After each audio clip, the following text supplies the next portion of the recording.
The numbers told the story. They always do. It's one of those idiots who believe in analytics. This is a numbers game with Gill Alexander on VSiN. Good Wednesday morning to you. It is a numbers game at VSiN, the sports betting network, VSiN.com, the VSiN app, Game Plus, iHeartRadio, YouTube TV, all proudly brought to you by BetMGM.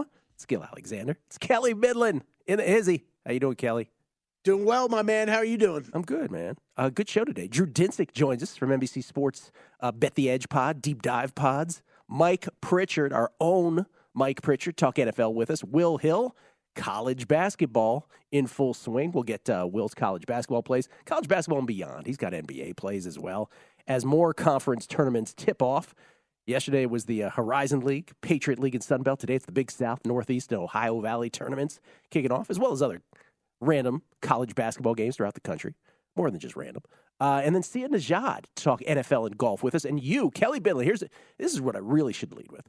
Kelley Bydlon, co-host, co-star of the Long Shots podcast, who has been on fire in golf, will do a little Arnold Palmer Invitational preview for us. Well, I got to tell, I will, but I got to tell you, especially if you go to the VSiN website, you can go to the VSiN Pro Picks page, and there's this little standings, and Wes let me know about this, Gill, where apparently over the past month, Sia Nejad and myself are the winningest bettors at VSiN. Really? Or between guests and hosts that we've had on, because Sia, like myself, has hit 2 first-round leaders over the past 2 weeks, and we were both on Chris Kirk for an outright last week at the Honda Classic. So we're going to do something a little fun in that last segment because Sia's kind of known for his first-round leader bets. He is, yeah. So we're going to do a little first-round leader draft with the three of us, me, you, and him. Let's do it. We're going to see where we can get a first-round leader winner again this week. Do it.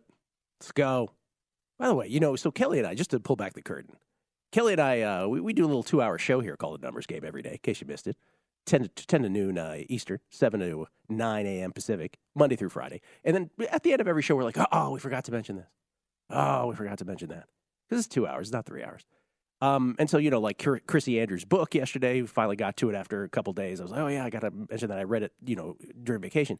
The other thing is we wanted to give a shout-out to our own Stormy Bonatoni, who is now the host of the Lombardi Line, along with Michael Lombardi, which comes on after us here at noon Eastern every day on the network. And Stormy, by the way, previously hosted by the great Patrick Maher, who is now hosting Sharp Money with Amal. Yep. So Stormy does she's on the XFL broadcasts.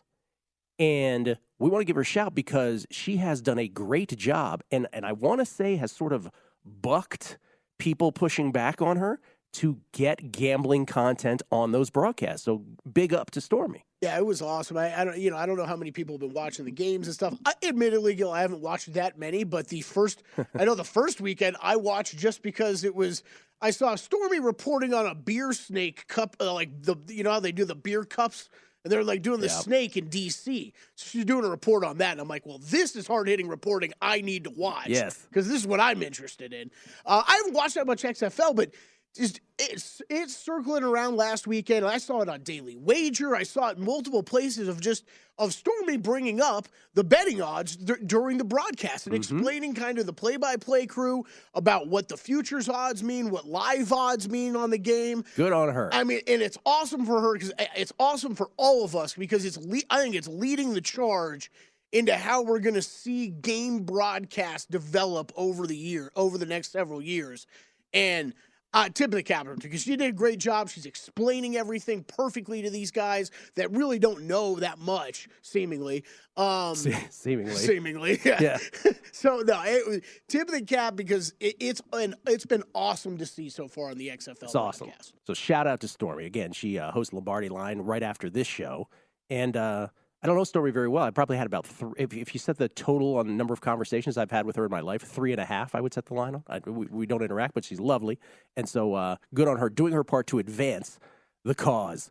My only XFL story during my vacation, I hope Fezzik doesn't mind me sharing this. Fezzik is the most mathematical guy in the world. He's been on this show many times. He goes on with Patrick and Amal now every Monday, I believe it is. One of the great mathematical sports bettors there is. He's a former actuary. But even Steve, will have his moments where he will go off the mathematical rails a little bit. And so he was watching the first part of this St. Louis Battlehawks San Antonio Brahmas XFL game. I believe it was the first game of the season. Was it the first game of the season? I think it was. Anyway, I was on vacation, and he watched a few drives of it. He's texting. He's like, oh, my God, St. Louis, so much better than this team. You've got to bet it and bet it again. So he did all that, right? So I'm like on a beach, and I'm like, all right, Steve says so. Sure, it's good enough for me. So I bet, following the score. I'm betting global tennis, but then I threw in that XFL bet. And it was, how you think it would go, right? San Antonio ends up leading by what is it? They lead by 12 deep into the fourth quarter. And you're like, well, I guess St. Louis wasn't really all that much better. Yeah. But because it's the XFL, baby, and you're down 12, anything is possible. Why? Your standard score a touchdown, 3-point conversion from the 10-yard line, which gets you 9 of those 12 back. Then you eschew, just want to use that word, the onside kick for the 4th and 15 conversion, which they get, and then they matriculate and score. A.J. McCarron to Ricky Prohl's kid, Austin Prohl, touchdown St. Louis, winner. And A.J. McCarron basically was weeping after the game because this meant so much to him. It was phenomenal. Weeping. Oh, man. Yeah, XFL action. It's fantastic. Has any league used that phrase yet? Really go with it. So what do they do? The 2 from the 5? And then all I know is it's 3 from 10. So I'm only asking that because I feel like every time I've actually turned it on, I see them going for 3 from the 10. And I always think, mathematically, especially when it doesn't matter that much, right? Like in an end of game scenario or something, I'm like, man, going for 3 from the 10 seems like it would be so much harder to convert than that 2, the 2 from the 5. Yeah. Right. You just have defenses that can sit at the goal line so much more easily, I would think. But I guess they wanted to get within a field goal, and they didn't end up needing the field goal in the end either after they converted the 4th and 15. Anyway, your standard XFL comeback there late. So that was one of the more comical sports betting wins. MVP NBA MVP. Giannis had a big game last night. 33 points, 15 boards. The Bucks come back to beat the Nets. They've won $1 million in a row, is it now? 16 in a row? What is it? Didn't lose in the month of February. So they're just on fire. But Nikola Jokic just messing around with another triple-double. 14 points, 11 boards, 10 assists. As far as his triple-doubles go, very ho-hum triple-double. But he does again. In the MVP market, Nikola Jokic is now minus 350. You flirted with the Giannis bet yesterday, and you thought better of it. Yeah, 16 in a row for the Bucks. Yeah, so this was Monday. We were JVT and I were talking about it on Hardwood Handicappers, and there was 11-1 here in town, a 14-1, and I saw a 16-1 on Giannis, and I got close. I'm like, man, I don't know, we saw this. The biggest thing that JVT and I were talking about was there should not be this big separation between Embiid and Giannis that there was. That's true. And it has changed a bit. At the time we were looking at it, Embiid was like plus 350, and Giannis was 16-1. Right? What is this separation? Especially when we saw that Bontemps straw poll that most of those guys had Giannis ahead of Joel Embiid. So when it got down to that range of like 16-1, yeah, I thought about it, and I thought about it hard, Gill. But after these past couple games, man, Jokic just doesn't stop. It's another ho-hum triple-double for him last night. It's nothing crazy. I think it was 14, 10, and 11, I think is what he had last night. 14, 11 rebounds, 10 assists. He just doesn't stop. Like, this is not stopping, and he's going to – the problem is, Gill, is when we look deep into the more analytical side and the voters that do that, it's Jokic. Also, though, he's going to have these eye-grabbing, factoids out there, right? Like where he's going to have the most assists for a big man in history. He's going to end up in the top 3 in assists probably for the NBA as a center this year. Let me just step in and make this easy. He has 24 triple-doubles, right? 24. 24 triple-doubles. The next is 10 from Luka. And if you say to yourself, okay, well, triple-doubles is not the end-all, be-all. Okay, great. Here's the thing. I have a buddy, Tommy, who he prefaces things he's going to say that are important by going, he's like, Get ready for this comment, Gill. What I'm about to make. This comment I'm about to make. I feel like I should start doing that. Get ready for this comment. If Nikola Jokic is not the MVP, I don't know what an MVP is anymore. Because how can he not be? When he's on the court, he controls the entire basketball game. Everything goes through him. Now, that's not to say that they're going to win the NBA championship. The postseason is a different animal. But from an 81 regular season game schedule, is it 80? Pardon me? I always get it confused. 82 in the NBA. 82. 80 in hockey. 82 in the NBA. He's the guy. And he's going to win his third straight. And the only other people that have done this before are Larry Bird, Wilt Chamberlain, Bill Russell. And Nikola Jokic will be the fourth. And even if he got hurt right now, he would have a shot. Yes. We've gotten to that point. So, and that was my biggest thing for the past couple days of debating that Giannis bet or not. It's, okay, we've now gotten to the point, like you said, where I don't even know an injury affects us anymore. So I'm waving the white flag back here. Not that I don't have bets on Jokic this year. Last year I had a bunch. The cash got home. That was nice. I don't really have anything live in this market. I also didn't really invest too heavily in this market this year. But I'm waving the white flag as of today, Gill. I think this is done. I think it's over. I think it's Nikola Jokic. I brought this up for you last time. We talked about this, kind of the on-off stats for these guys.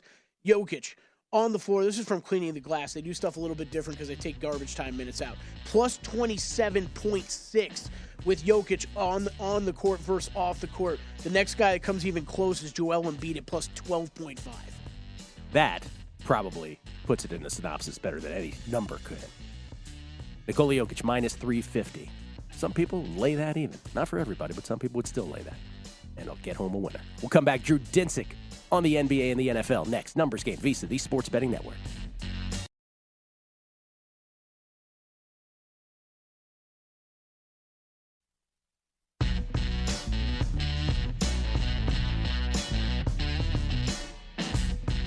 A Numbers Game on VSiN, the Sports Betting Network. It's time to download Nevada's premier sports betting app, BetMGM Sports. BetMGM with all your favorite wagering options, along with in-game betting, boosted odds specials, and much more. Just download the app today, the BetMGM app. It won't take you but a few seconds. Then you stop by any MGM casino on the Strip with your state-issued ID to open an account and start placing sports bets from anywhere in Nevada. Whatever your sport, whatever your betting style, you're going to love BetMGM's state-of-the-art technology and fan-friendly specials every day of the week. Visit BetMGM for terms and conditions. Must be 21 or older and physically located in Nevada. Please gamble responsibly. Gambling problem? Call 1-800-522-4700.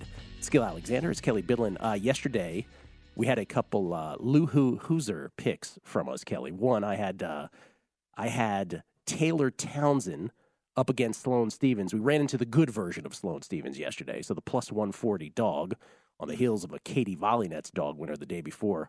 Really never had a shot yesterday. She loses 6-3, 6-3. Your moneyline parlay, and this was the cautionary tale again. This was our pro tip of the day yesterday. Be careful. People love to talk about tanking NBA teams now. It's become sort of a cottage industry. We talked about it years ago, and people used to tell us we were ridiculous for thinking that this was a thing, and it absolutely was a thing. But the rules were different then, and again, the number one pick in the draft got, or the worst team, I should say, in regular season, got 25% of the NBA draft lottery ping pong balls, and Phoenix did that to a T back in 2018. They lost 27 straight to end the season against other non-tanking teams. They ended up with DeAndre Ayton. The 25% of the ping pong balls manifested with the number one pick in the draft. Now it's 14%, 14%, 14%. And by the way, top four is 51.2%, 51.2%, 51.2%. And I think then it drops to, just a shade below that. So the four teams that are the worst are so far worse than everyone else. They can afford to win games at this point, and San Antonio got it done yesterday. Yeah, if you had the fade Kelley moneyline parlay, it worked out really well with the Pacers and Spurs moneyline parlay. Probably would have paid very nicely last night. Anyway, I do have a tennis pick today, and it is a big dog, and it's back to Katie Vollinet's. She is a plus 246 dog. You might even be able to find this a little better. She's going to go up against the Russian Anastasia Potapova. Vollinet's short-term numbers are really, really good. Potapova is on fire. She won a tournament a few weeks back. But this is one of these. This is a squirrely week in tennis. There's a lot of really strange results. very strange results yesterday throughout the tennis world. Novak Djokovic and Uber Urkac had to beat qualies and third set tiebreakers to get through on the men's side. So it's all kinds of weird things. But I'm playing the numbers, and volley nets at that number is a really good bet to me. Should she be a dog? Yeah, she should be a dog, but plus 246 is outlandish, and that is the play in Austin, and that takes place at about noon Eastern, 9 a.m. Pacific. Going for the big one with volley nets today against Anastasia Potapova, not Popotova, but Potapova. We have the P and the T reversed there. Drew Dinsick joins us. He's been known to bet a tennis match or two. Hopefully he'll join me for the Indian Wells Beating the Book Indian Wells preview podcast next week. He joins us now, NBC Sports Bet the Edge, and of course, Deep Dive podcast co-host. How you doing, Drewski? Not too bad. We may have to find an interesting time to record that one because I'll be up in Jackson Hole skiing next week. That does not change the fact that the Indian Wells is one of the best tournaments on the calendar. And in fact, it does impact tennis handicapping this week. I believe so, yes. It's like, you know how the last week of the NFL preseason is just kind of like I mean, that's basically where we are, right? So many players treat the month of February into March as the preseason, and like the kickoff, real true start of their season isn't the Australian Open. It is Indian Wells. And because of that, you're getting some crazy results. I may be done betting Dubai for the week after losing Alejandro Davidovich Fokina in unbelievable fashion. Brutal. I had plus 250 on the money line this morning, and kind of cracked an eye, and I was like, 6-0, cool. And I was like, oh, bummer, he lost that tiebreak in the second. Oh my God, how did he not win this match ultimately? So it's one of those weeks for tennis betting, and Acapulco's a funny tournament because they give you the pair trophy. Yes. And the champion has to wear the sombrero and lift the pair above his head. But other than that, this is a forgettable week of tennis betting. Let me talk about something we want to get to the NFL draft, but we mentioned an NBA MVP previously in the prior segment, and we basically just said, look, it's Nikola Jokic's. It's minus 350, and despite Giannis playing great last night, Jokic just keeps on going. Do you have any counter argument to that? I don't. I can see people. You can kind of get a sense of where we are in the cycle. People are tired of talking about it, and so they're looking for reasons to make a case for anyone else. I just don't see the Sixers or the Bucks in any kind of shape, either just a team quality wise or schedule affording them the ability to capture the 1 seed in the Eastern Conference, whereas the West is unreachably. The Bucks are the ones. I mean, the Nuggets are the 1 seed, so that's going to matter in the minds of a lot of the voting bloc. And so, for those reasons, the advanced stats say Jokic. The eye test says Jokic, and the 1 seed in the West kind of seals the deal there. Anything NBA tonight for you? I got a couple of roadies late. I like the Magic to give the Bucks a scare. I took plus 7.5, and I like the Pelicans outright against the Blazers. I don't know if you saw much of the last half of the Blazers Warriors game, but that team, little tie. That was not a good sign for them, and now they got to turn around on a back-to-back and play a Pelicans team that not only is very hungry but played a very good game in a loss to the Magic a couple of nights ago. So I think New Orleans is primed to pop a little bit here. So that's probably my favorite look on the board is the Pels money line against the Blazers. Let me ask you this, because I asked it before vacation. I'll ask it now again. Who are the two teams in the Western Conference Finals right now? Suns, Grizzlies, but that doesn't make sense because that's probably your 2-3 seeds. So I'm going to stick with it. Maybe the Suns end up in the 4. Maybe the Kings win the Pacific and get the 3 seed. I am the only person on earth who believes that the Grizzlies are not not frauds, I guess, or at least not going to flame out in the playoffs. The only human being, yes. Everybody seems to kind of have consensus that this Grizzlies team is going to flame out come playoff time. Like, people are licking their chops to bet against them every stage of the way. And I got to tell you, they look primed to take the next step forward, get to a Western Conference Finals. I don't think they can beat the Suns. If they run into the Suns in the second round of the playoffs, it's going to be an awesome series. But, we're going to see the Suns finally in with Durant tonight for the first time. It could take a week or two before they really kind of gel and have chemistry, but Durant is the type of player that I think you can basically drop into this system and be just an absolutely unstoppable force offensively. So I'm excited to see it. I didn't lay the points with the Suns tonight. I think 10's fair, but I do think that they are going to be an extremely tough out in the playoffs. And a lot of people are kind of going with season-long numbers and being like, look, no one who's been outside of the top 5 in net rating has ever won the finals. And it's like, it's a different team. Different team. Yes. Well, you cannot take a season's worth of data without Kevin Durant, a clear top 6 player in the league right now, and say that reflects in any way what this team is going to be in the playoffs. And maybe there's an injury waiting to happen, and we don't ultimately get to see it. But the Suns look like absolute bullies in the playoffs to me. So fired up. The debut of KD tonight in the Suns uniform, 10-point favorites on the road against the Hornets. Let's hope it's a more spectacular debut than the Luka-Kyrie pairing, which has led the Mavericks to a 1-3 record when the two of them are together on the court. Last basketball question. From astonished to astonished, surprised, mildly surprised, not surprised at all. Warriors are in the Western Conference Final. Gosh, man, surprised. I'm on the verge of astonished, surprised there. Bleeding into astonished. Yeah, because I mean, you can't convince me otherwise that the aging curve is crashing down on the heads of Draymond Green and Klay Thompson. And if they have a second wind that comes out of nowhere for the playoffs in April and May, then I'll be surprised. But it's the ancillary pieces around Curry are not what they were last year in my mind. Boy, if that's an aging curve for Klay Thompson, we should all have an aging curve, right? I mean, he could still have unbelievable games. I just think it's a fascinating thing because if it happens, I can already hear it. I'll be saying it. I'll be the first one to be like, we do this every year. Has no one ever learned, right? It's this dynastic team that can, and if any team can just fill it in and, plug and play, it's them. Even with your point that the ancillary pieces are not as good around Steph. But if there's a team that can just show up and all of a sudden it's full steam ahead, that would be it. Yeah. I mean, I think market's going to give you a big, big, big price if that's your 1-8 against the Nuggets, and I'll probably take it. Yep. Market's going to give you a big, not as big a price, but a big price against the Grizzlies if that's your 2-7, and I'm probably not going to take it.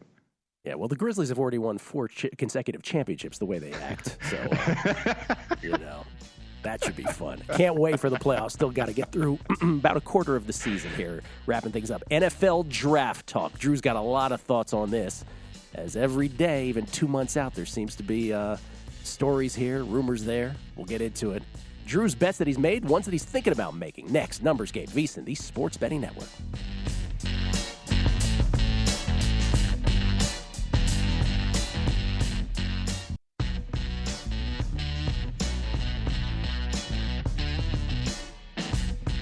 A Numbers Game on VSiN, the Sports Betting Network. Before you make your next bet, be sure to visit VSiN.com to check the current betting splits data. Split bets. Want to know where the money and bets are moving every game? Well, the betting splits page is updated with DraftKings odds every 10 minutes, so you can see changes in all the action. Find out where the public's betting based on the number of tickets and where the money does not match the public opinion. You can check out not just today's action, but future events as well. Betting splits, yet another way that VSiN is here to make you smarter, better year-round. Check out today's betting splits for every game at vsin.com. It's Gill Alexander. It's Kelley Bydlon. When we went to break, I said, we're seemingly the NFL draft. There's breaking news every day, or rumors, or what have you. Love that phrase, what have you. We actually have some breaking news here, and this is not good. What is this? Yeah, some of this has been coming out here this morning, but officially there is now an arrest warrant out for Georgia defensive tackle Jalen Carter for 2 charges of reckless driving and racing. This coming from Seth Emerson, and I'm looking at a media press release right now from the Athens Clark County Police Department securing arrest warrants for Jalen Carter for reckless driving and racing. This is dates back to an incident that had happened in January that took the life of a teammate and a staffer in a crash. So I don't know. You can go and you can read the full story. I know it's been out kind of making the rounds everywhere this morning.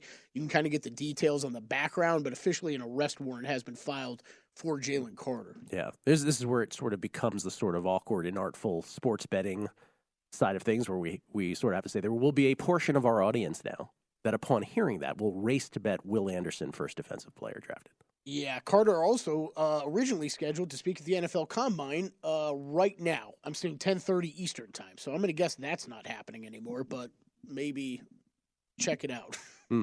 Drew Dinsick rejoins us, kind enough to stick around for a second segment for both NBC Sports Bet the Edge podcast and the Deep Dive podcast, which he does with Andy Molitor. By the way, Andy Molitor should be mentioned, Drew. One of the funniest dudes around. Can we give him that title? No arguments here. Yeah. All right. There's that news. Yeah. What have you bet so far? Will Anderson, first defensive player, is my biggest stake out there. I'm not even really joking, and this is a weird conversation to have, particularly in light of this, because this is a very sad and serious situation. Yeah. I don't think that realistically this impacts Jalen Carter's ability to, get drafted high, have a potentially a long and profitable NFL career. This is like misdemeanor charges. But this has been quietly talked about for about a month and a half. Readers of the Atlanta Journal-Constitution have heard of this going back at least a month ago, and I'm not sure why it took so long to really catch mainstream fire. The fact that it was sat on until 15 minutes before his media day appearance at the Combine feels a little bit like you want to be cynical about bettors who are running to the window to bet on this news. It feels a little cynical that the news dropped when it did for maximum impact to really to impact this kid. That said, he did something that pretty horrific. Drag racing a teammate who ultimately dies, and then lying to police, fleeing the scene and lying to police about it is not a great look. If that's if that's what transpired, and that's what's being put out there by law enforcement right now. So that impacts his draft status, or certainly in terms of being taken in the top 5, in my opinion. I think on the heels of this news, as well as the reports that Bryce Young's going to weigh in the 200-pound range at the Combine. During his appearance, I think that firms up the top 2 picks in the draft. You're probably going to see Houston and Chicago swap here. Houston takes Bryce Young 1, and Chicago takes Will Anderson 2. I don't think I'd put the probability of that, kind of happening above 50% now. I would put Bryce Young going 1 well above 50%, and Will Anderson being your first defensive player, I'd put that in the 80% range. Chicago and Houston, it's kind of funny and karmic, I guess, because, Houston is in this position because Lovie Smith won that final game of the season with the 2-point conversion. And, the way that Houston treated their coaches the last 2 years, it feels like this is a little bit of the football gods, exacting some revenge and taking a pick away from them and giving it to Chicago. But I don't think Chicago is going to get fair offers for teams to move up to 1. The way that the winds are swirling right now, you have certainly quarterback picks going 2 and 4. If the order were to stay the way it is to Houston and Indy. Increasing likelihood that Seattle is in the mix to take a quarterback, particularly based on just the fact that they see themselves as unlikely to ever be at the top of the draft for the next 4 or 5 years. And they don't see Geno Smith as a long-term option. And so they're going to go get a guy to draft and develop. And then, Lions are in that exact mix as well. Lions and Seattle are interesting because they can go anywhere. They're teams that feel like they are in contention in 2023, so they're going to try to get talent, but they also know that this is sort of their last bite at the apple to get elite quarterback talent without giving away tons of assets. And so 5 and 6 are absolutely in the mix for quarterbacks. We know 7 and 9 in with the Raiders and the Panthers don't have answers at quarterbacks at the moment. So what is that then? That's 6 teams out of the top 9 for 4 quarterbacks. I don't need you to do the math to tell you that that's not enough quarterbacks to go for all those teams. So that creates, I think, a pretty significant bidding war for the 3 seed. From what I hear, all of the teams outside of Houston, aside from some slight interest with the Colts, have kind of they don't love Bryce Young enough to give the Bears, a Godfather offer to move up to number 1. So I think that makes the Arizona pick at number 3 sort of the target for everyone who wants to get ahead of the Colts to take their choice of the 2, 3, 4 at quarterback, and it could be anyone. Like I don't know that teams have even decided, but I would expect that Panthers, Raiders, and even the Lions and the Seahawks would consider flipping with the Cardinals at 3 in order to get their choice of guys. So at this moment, I would say you're looking at 4 out of the first 5 picks, probably quarterbacks, and then the 5th is Will Anderson to the Bears. I think everything you're saying makes a lot of sense. And by the way, for those who are listening and asking, hey, why would Houston at 2 then? If they know Chicago's not going to draft a quarterback, why would they have to trade up? Well, they'd have to trade up to prevent the other teams from trading up, basically. Right. Are you convinced that pick for Houston would be Bryce Young? I am. I think he's the lowest risk prospect of all of these guys. Even with his height, he's the lowest risk. Well, I mean, in terms of being able to play the position at a pro level, the height and the weight. If the height is unfixable.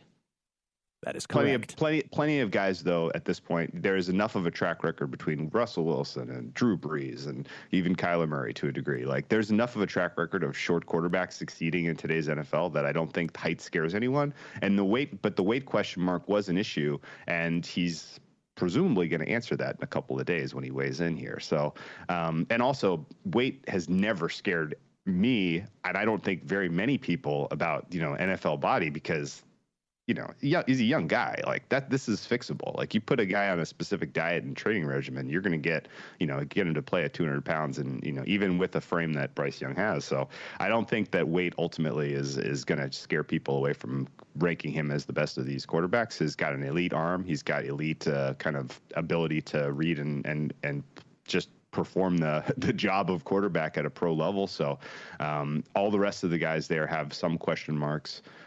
Either, just in general, they have maybe higher ceilings. If you've heard people talk about Anthony Richardson and Will Levis as having, Josh Allen type of ceilings, and, Bryce Young maybe does not have that for whatever people see and think, because he's not as big, but he still has a huge arm. So I don't think it really scares people. And I think the fact that Indy is already on the record as, we like the kid from Alabama. Yeah. They've put up enough floaters there that Houston, once they kind of settle in on Bryce Young as our guy, I think that makes the most sense for them to flip-flop 2-1.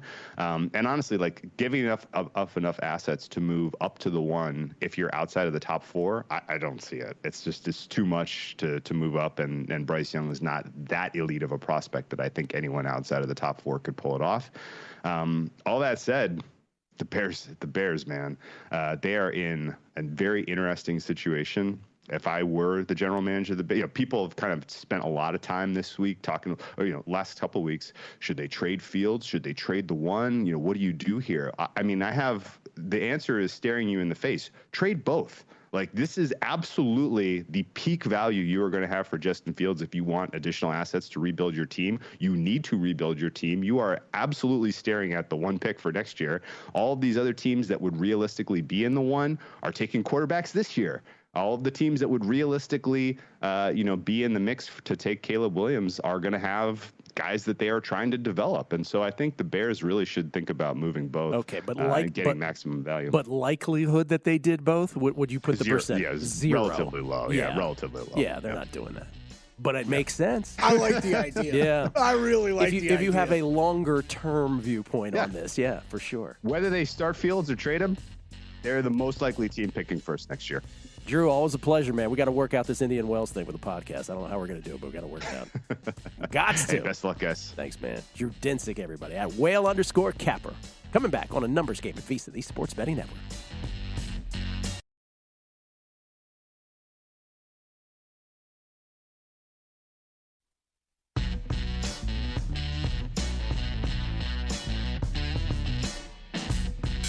A numbers game on VSiN, the Sports Betting Network. Even a wager that misses can still be a slam dunk with BetMGM, an authorized gaming partner of the NBA. Place an NBA one-game parlay wager with 4 legs or more, and if you miss one leg, you'll receive up to $25 back. Just opt into this promotion on BetMGM's app or website.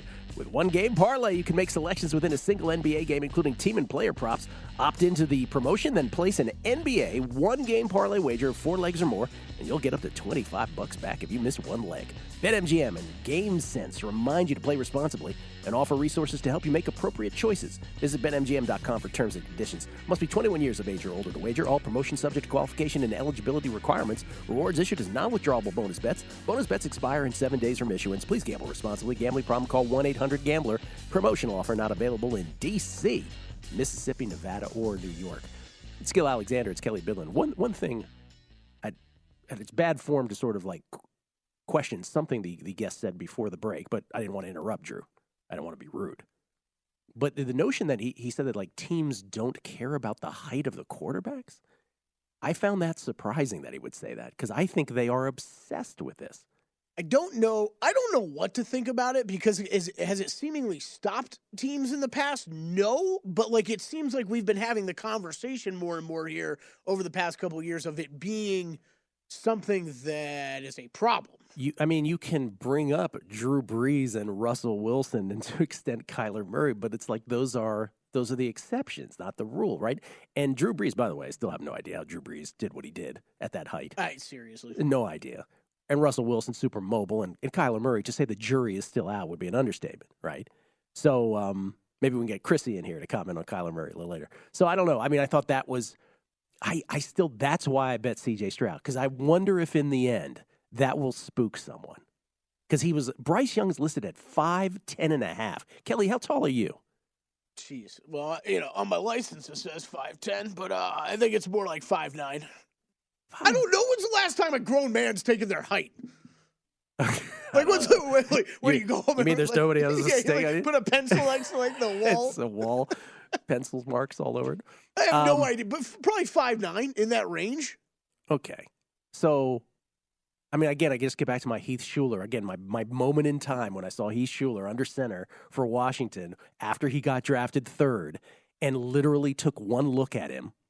And I'm like, that dude's going to be our quarterback?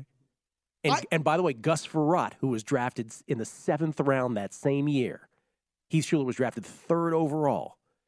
Gus Frerotte, you could tell in interviews, knew. He's like, yep, just here to back up Heath. He knew. You could tell he knew. He's like, there's no way this guy's going to make it. I don't really Not know. to say that Bryce Young is Heath Schuler. Please don't. I'm not making that comparison. Yeah. I'm just saying you've got to be, and maybe Bryce Young is. Maybe he is going to be fantastic, and Lord knows he had a spectacular college football career. But so did a lot of people. And I'm just wondering if you go first with him. Yeah, I mean, look, I think if when all the experts, all the experts keep comparing his arm to Patrick Mahomes, I mean, if that is really true, then yes, this guy is probably going number one, no matter what his height is, no matter what his weight is.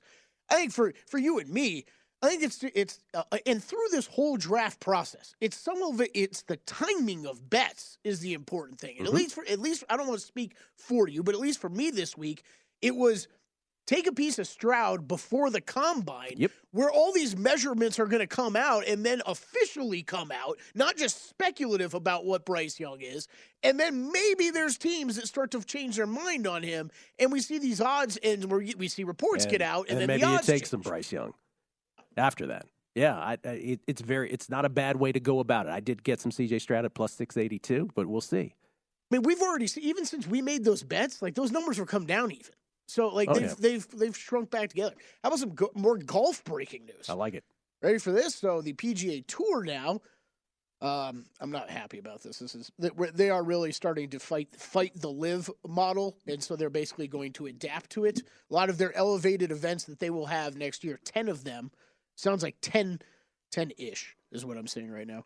PGA Tour events that will have no cut and limited fields. So you're going to have basically the same guys. It's going to be 35, 40 guys playing no-cut events and 10-plus PGA Tour events next year, which, from a betting standpoint, I absolutely hate.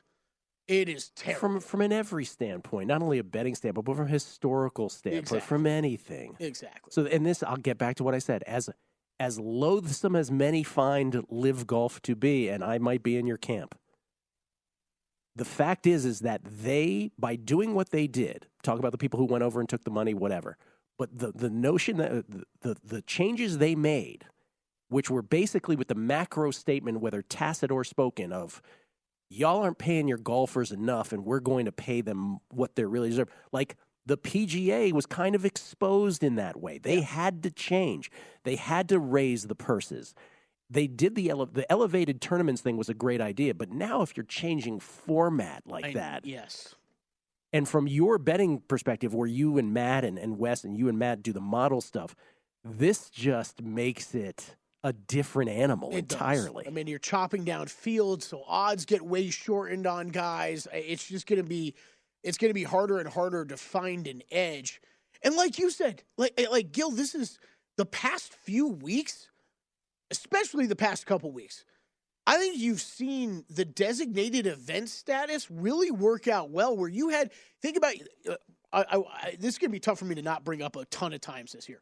Chris Kirk decided to skip the Genesis Invitational with a much bigger purse, that it was an elevated event, because he's the type of player that knows he's not good enough to go out there or he thinks, 99% of the time, he is not good enough for 4 rounds of golf to go out there and beat the likes of Jon Rahm, Rory McIlroy, Scottie Scheffler over and over again. But he knew that his game fit better at the Honda Classic, and it was going to have a weaker field than what the elevated events around it were going to have, and he stood a better chance. And the guy went out there and won his first golf tournament in 8 years. So, I actually think the strategy from players that becomes fascinating, right? And it's going to make these tournaments more fascinating. But not if you do this. Not if you do this. No. Because all of your great long shot plays that you either flirt with or get home on a week-to-week basis, those numbers are no longer in play. Yeah. Generally speaking. You got some thoughts on Arnold Palmer? Yeah, we'll get through this quick. We'll just run through some of my bets here. We've got Sinajad coming up later, so we'll talk more Arnold Palmer later. This is another designated event, though. We head up the Florida Turnpike up to the Orlando area to Bay Hill for the Arnold Palmer Invitational. This is a 120-player field, a little bit shorter than what we've seen on some of these. $20 million purse, though, still massive. Look, this is a tough course. We've seen this for a few weeks in a row now. You're going to get some shorter scores. Scottie Scheffler won this last year at 5 under par. These are tough conditions, especially when the wind picks up. Which it's supposed to. Looks like Friday is supposed to be absolutely brutal the afternoon. Does that ratchet back your volume of bets? It does. It absolutely does. Gill pre-tournament. I also think it depends. I'm going to wait till later. I already made some bets, but so what it's going to really do, if you look at it right now, the wind's supposed to be real bad Friday afternoon. So you might want to do, and what I tried to do was target golfers that go off in that afternoon wave on Thursday and play that morning wave on Friday. So as far as what I bet right now, Xander Schauffele, look, this is one of the courses where approach matters more than almost any other on the tour. Xander Schauffele's been one of the best approach players, especially at the distances that I'm looking at over the past few months in the world. He's not a guy with a lot of experience at this course, but I think he's a great fit from that standpoint. 25-1, I took him in the outright market. Viktor Hovland, probably my favorite golfer this week. I did frame a few bets around him. Took him 31-1 on the outrights. Bigger bet, though, on a top 20 on him. And then a couple of bombs. Shane Lowry, 80-1. We saw him play well last week. And he's another guy, though, does not play well consistently at this track. But his game should fit it well. And then Gary Woodland, who had a top 10 finish here last week. Gill, you're probably chuckling over there because this is my FOMO guy. Yep. Really popped in the model this week, though. Sprinkled 110-1 a little bit on him on the outrights. Love him as a top 40 bet this week.